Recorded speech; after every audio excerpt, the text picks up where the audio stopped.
national ñëwee ne la du A B la nga nangul ko loolu mais ñoom ñoo dugg di organiser une dissidence à notre sein loolu du problème dinañ ko régler parce que ces militants là duñu ay jaayin ñoom ñoo seet pouvoir bi seet les lambris dorés bàyyi ko fa ñëw fii ci opposition bi parce que dañuy wut dëgg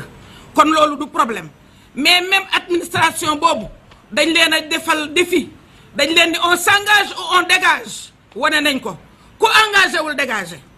ku ci préfet boo engagé wul ci élection yii fii ba dans 5 ans doo nekk gouverneur te ñoom xam nañ loolu donc loolu moo tax ñu sonal ñu ci lu bëri wala fi nag dañuy wax gën a lee tax bëti xaj di jooy xam nga li tax duñ ko nangu moo di dañoo ñëw ñu nekk ci même terrain bi nekk ci même localité bi nekk ci même réalité bi xam les mêmes acteurs ñoom ñu xam leen administration territoriale bi parce que duñu ay extraterrestres duñu ay leneen fii lañ dëkk ñu xam leen xam ñan ñoo ciy dese seen ngor xam ñan ñoo ciy bañ xam ñan ñoo xam ni ñooy ay carriéristes li ñuy tuddee carriériste boo demee université pour nga xam ne bañuñu dara kon nag loolu su fekkee ni am na ñun duñu nangu ñu def ko pour sacrifier suñuy intérêt wala ñuy sacrifier intérêt population yi loolu moo tax ñu teer leen a avertir ndax li nga xam ne ñun gis nañ am nañ lu ma gis le préfet de Lambaye je le cite le sous-préfet de Lambaye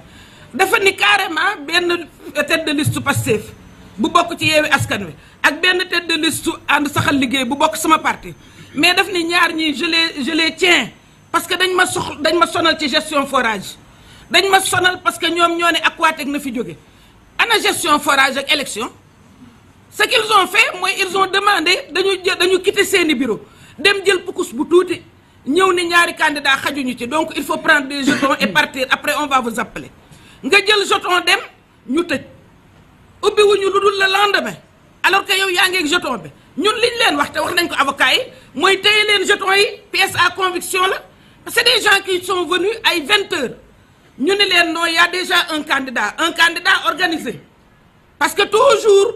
ci cas yëpp ba ci kaawu Ngoy le candidat il s'agit d'un candidat de l'APR moo fay nekk ñu ne y a un candidat on ne peut pas prendre dans ce bureau c'est trop étroit on ne peut pas prendre 2 candidats jël leen jeton ngeen dem mais ku jël jeton tardé woo inscrire nga dem ñu tëj bunt bi doo ko mën a dajji doo def dara benn ASP lañ fay teg nga dellu si ñu tëj ko ba le lendemain yow fa nga fanaan bougé wuloo nga fanaan fa ci yooyu fanaan fa ci lëndëm gi parce que ci kaw gi lañ dëkk nga daal di dellu si ñu daal di ne voilà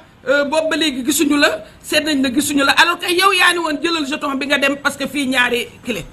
am na benn détail boo xam ne jarul négliger la coupure de courant là bi ñu organisé juste avant ñuy déposer liste loolu yëpp waxuñu ko mais yu sew la yu inélégant la yu immoral la loo xam ni kenn du ko def ak sa nawle te loolu à la limite ngeen baal ma ñàkk jom la parce que mënuñu. ñu ngi leen di nuyu di leen remercier ci seen teewaay xam ngeen ne dëkk bi mi ngi traversé ay moments yu difficile ñu ngi soog a gis ci élection locale jëfin yu nga xam ne ni mel na ni yi nga xam ne ni ñu ngi koy gis jamono yu ñu weesu depuis 48 heures li ñu nekk di gis mësuñu ko gis ci élection locale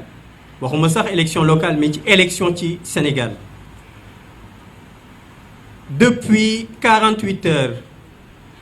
ñu ngi gis liste coalition Yewwi Askan Wi nga xam ne ni ñu ngi leen di rejeter benn par benn te rejet bi yépp motif bi mooy lan ne dossier yi dafa incomplet te ñoom loi bi wax na leen dossier bu incomplet mën nañ ko déposer bu ñu ko déposer ba am benn diir nga dem compléter ko waaye préfet yi ak sous-préfet yi donte duñu wax ñépp la mais ñenn ci ñoom ñooñu sax dañu jàpp ne ay militants wu coalition benn bokk yaakaar lañu ay waa APR lañu ñoo nekk di rejeter suñu ay liste coalition bi te suñu jëlee cas bu mel ni Mbour bi nga xam ne ni fa laa jógee léegi nii parce que Mbour suñu ñaari liste communale yi majoritaire proportionnelle dañ ko rejeté départementale dañ ko rejeté te bi nga xamante ni dem nañu di ko déposer ñu ngi yegg il était 22 heures passées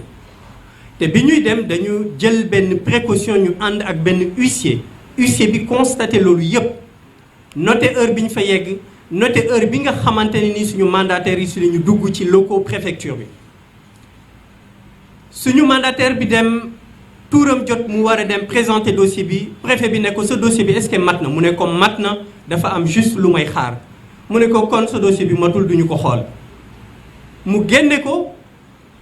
mu génne toog di xaar ba 10 heures ku ñëw 22 heures ba 10 heures ci suba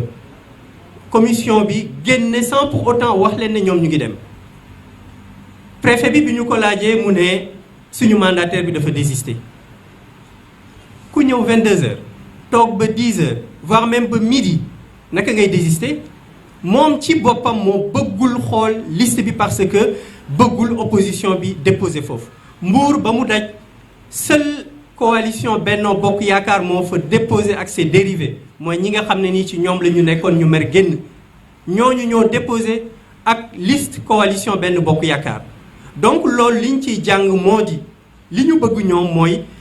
liste coalition Yewwi Askan Wi duñu ko déposer dañ koy rejeter ba nga xamante ne ni ñoom li ñu bëgg pour mën a def 3e mandat puisque wax naa ko sànq ci tubaab ki nga xam ne mooy directeur de cabinet bu président Macky Sall dafa wax ni ñoom seen 3e mandat mi ngi dépendre ci élection yi nga xam ne ñi ci la ñu jëm muy élection locale yi suñu ko gagné dana ñu am 3e mandat et comme ñoom xam na ne mënuñu ko gagné ci njub mënuñu ko gagné en se conformant aux lois puisque Sénégal yi yëpp bëggatuñu leen moo tax ñuy def lii ñuy def ñuy manipuler yenn préfet yi di manipuler yenn sous-préfet yi waaye nag danañ leen wax ne leen dinañu def face à ces forfaits jël nañu ay avocats moom la président Déthié Fall wax léegi avocats yi danañu def seeni liggéey